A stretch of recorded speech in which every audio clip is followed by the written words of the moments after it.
Гудаута славится чистым, спокойным морем, песчаными пляжами, комфортабельными отелями, красивыми видами на Кавказский хребет и множеством достопримечательностей, как природных, так и рукотворных.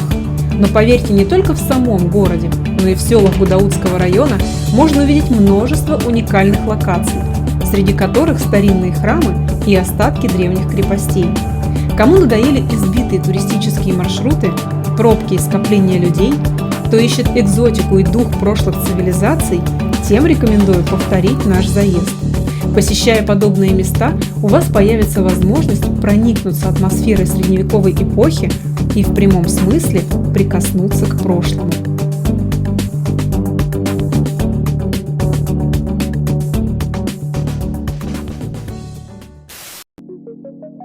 Абгархук – село совсем небольшое. Находится оно в 13 километрах от Гудауты, у Бзыбского хребта. Всего в селе около 240 домов и чуть больше 1000 жителей.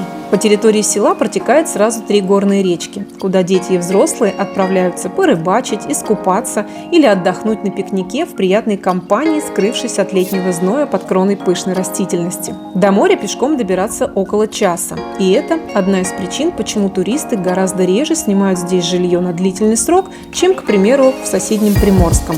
Зато туристов, которые разово приезжают в Абгархук, достаточное количество. Манят туристов в эти места малоизученные исторические памятники, а именно развалины древних крепостей. Одно такое старинное сооружение расположено в 8 километрах от центральной трассы. Ну, будем честны, это, конечно, не Шато Гаяр, но тоже очень интересное к посещению место. Удобнее всего добираться до крепости на автомобиле. Но если вы планируете приехать сюда на общественном транспорте, то ищите автобус или маршрутное такси, которое проходит через Гудауту и Новый Афон. Ваша остановка будет называться «Поворот на Абгархук». Выходите на повороте, а дальше топаете 8 километров пешком. Это может занять чуть больше часа. Однако местные автовладельцы, которым с вами по пути, с удовольствием остановятся и предложат вам свою помощь, причем совершенно безвозмездно. Без воза, без беда, то есть дадов.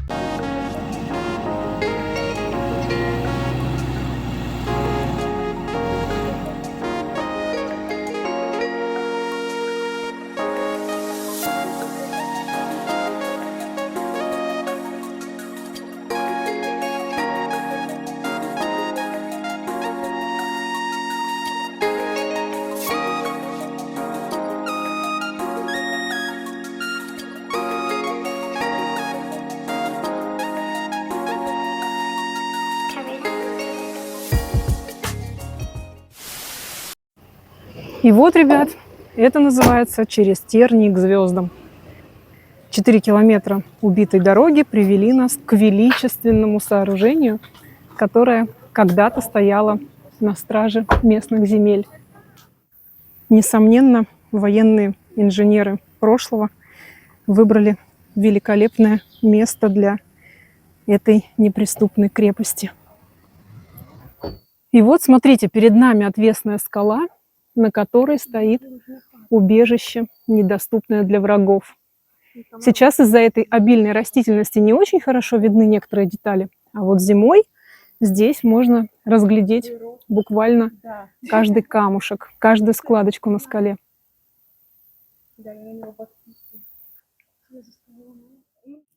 Видишь вот этот кусок? Вот она, эта часть, явно свалилась откуда-то сверху. Что это за фрагмент, остается, конечно, только гадать. Есть старое фото, сделанное примерно в 1970-е годы. Там вверху виднеется какая-то часть стены, которой на сегодняшний день я не наблюдаю. Возможно, это она и есть, а может и нет. Но сейчас туристам этот кусок представляют как камень желаний. Будешь желание загадывать? Да. Надо потереть? Слушай, я не знаю. Главное верить, наверное. Просто верить. Этого вполне достаточно. Вот сейчас мы идем у основания крепости по тропинке. И зимой прямо здесь встречается множество первоцветов. Я встречала цикламены и подснежники. Не могу вам передать, какие тут масштабы. Далее вот здесь вот из камней выложено что-то, какое-то подобие лестницы. Я советую вам выбирать подходящую обувь. Мы сегодня облачились в кроссовки. А дальше, поднявшись по этой металлической лестнице, попадаем сразу на стену самого укрепления. Вот мне интересно, как сюда раньше люди добирались, еще и в доспехах, еще и с оружием, с провиантом.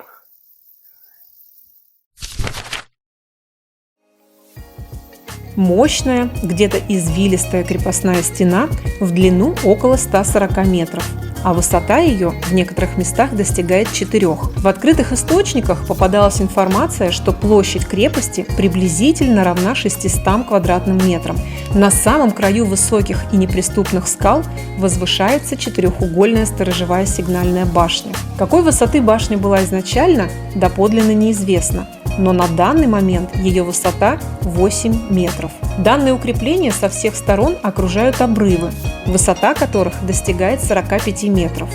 По одним данным, крепость была построена в XI-XIII веках, по другим – в VI-VIII веке, но далеко не все ученые согласны с этой датировкой. Тут ходят слухи, что эти камни скрепляли между собой известью, в которую добавляли для прочности яйца. Да, только интересно, где находится эта огромная птицефабрика. Ну, это уж совсем другая история. Сейчас поднимусь на стену, которая выходит на крутой обрыв. И если вы смотрите это видео, значит, я кому-то на радость. И, к сожалению, некоторых не скувырнулась. Итак, вот смотрите, мы уже на стене крепости, а стены здесь в некоторых местах достигают метровой толщины.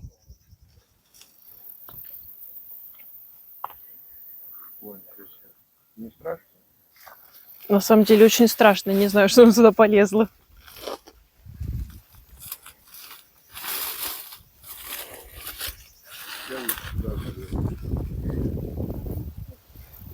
Смотрите, какая у меня бесстрашная мама. Вы только посмотрите на мир с этой Да, высоты. не знаю какая. Вид отсюда шикарный, правда, Милан? Да, Все как на ладони. Все окрестные села, реликтовые леса, море, горы.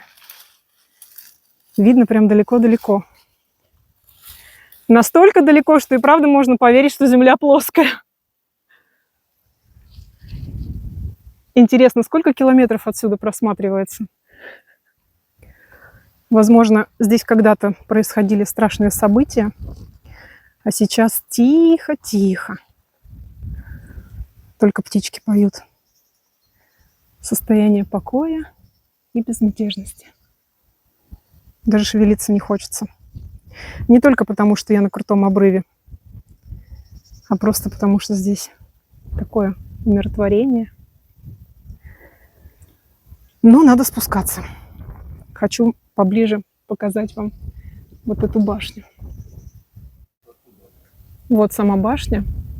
И вот здесь вот можно наблюдать обвалившийся угол.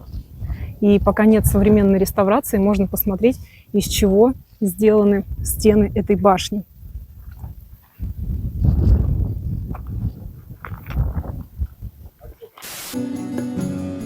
Археолог и кавказовед Юрий Николаевич Воронов в своей книге описывал внутреннее устройство башни так.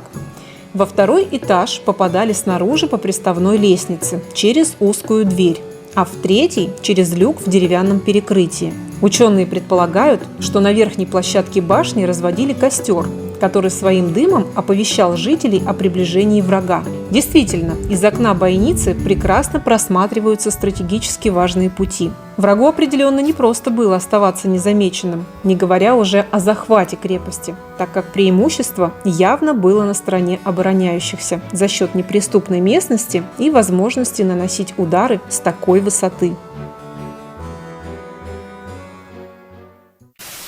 Вообще, когда мне впервые показали вид этой крепости сверху, она мне очень напомнила силуэт белого медведя.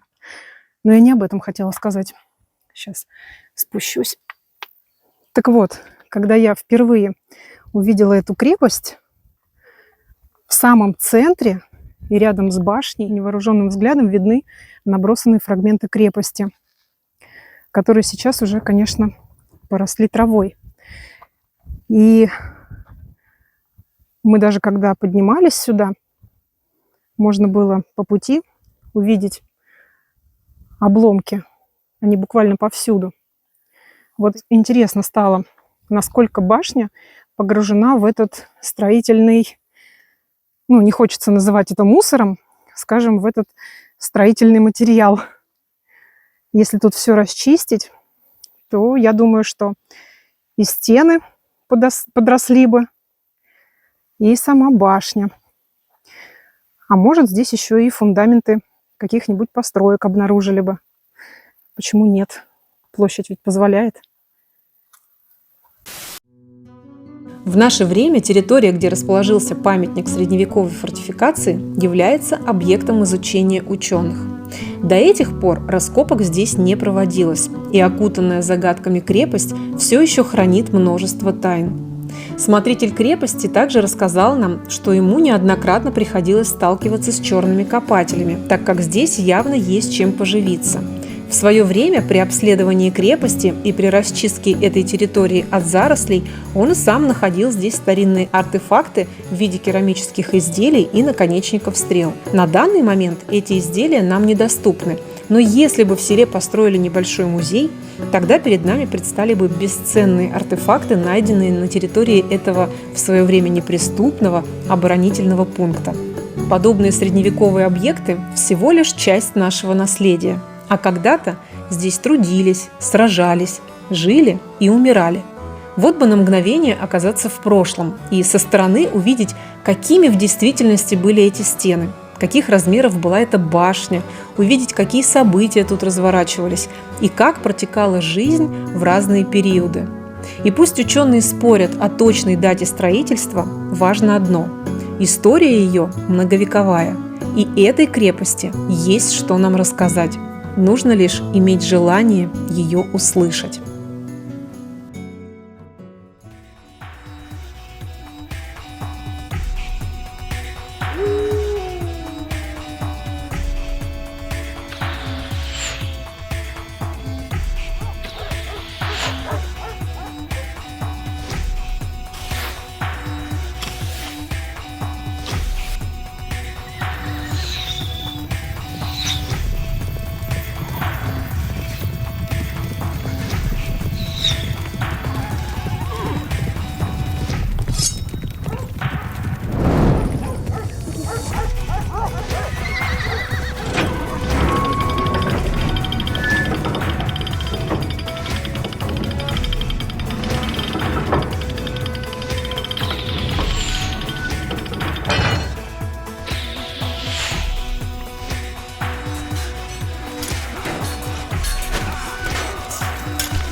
Что ж, побродили мы по этим красивым древним местам, и сейчас аккуратненько будем спускаться вниз.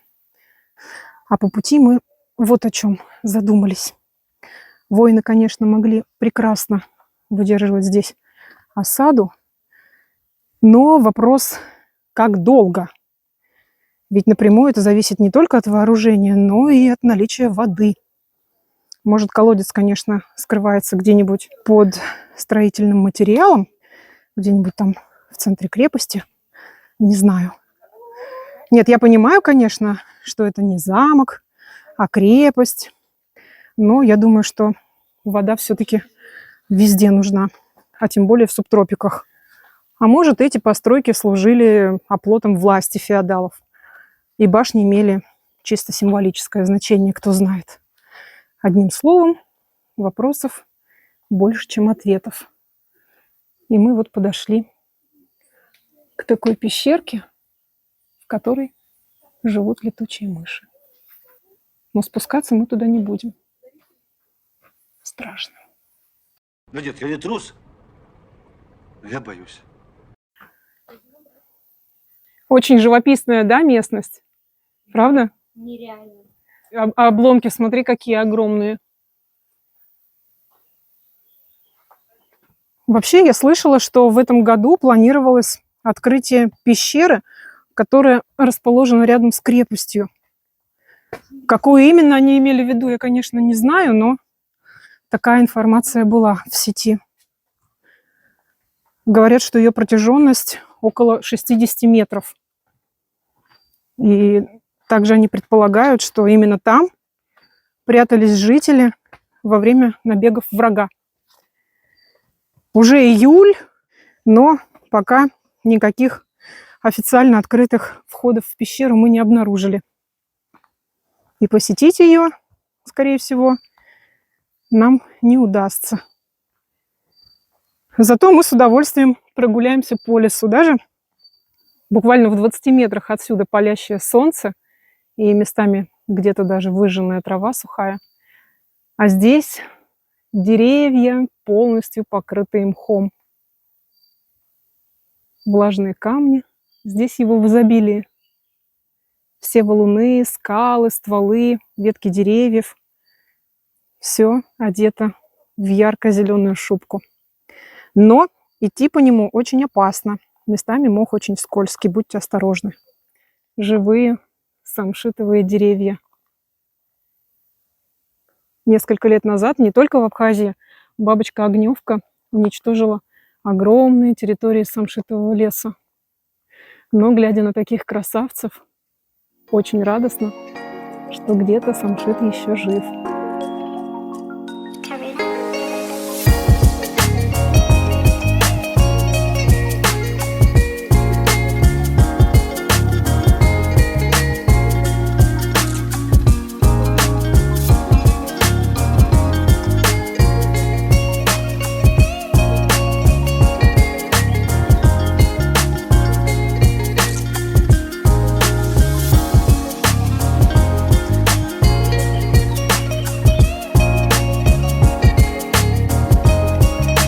Вот такие вот интересные места можно посетить в Абхазии, если свернуть с трассы в сторону гор. Абгархук соседствует с такими селами, как Уламырхо, Приморская, Ачиндара и Аци. Но эти села мы посетим с вами как-нибудь в следующий раз. Ведь Абхазия – это не только море, озеро и пещера. Здесь практически в каждом уголке страны, будь то столица или небольшое село, есть что посмотреть и есть чем восхититься. Поэтому завтра мы постараемся вновь приехать в это село, чтобы отыскать еще одну старинную крепость, о которой мало кто знает. Величественные и суровые, труднодоступные и уникальные, сохранившиеся хорошо и не очень. Каждое из таких строений единственное и неповторимое. Хочется верить, что когда-нибудь ученые раскроют нам множество секретов, которые по сей день хранит эта средневековая крепость. Тогда мы и узнаем, какую роль она играла в обороне страны. А я уверена, что у этой достопримечательности села Абгархук своя необычная история.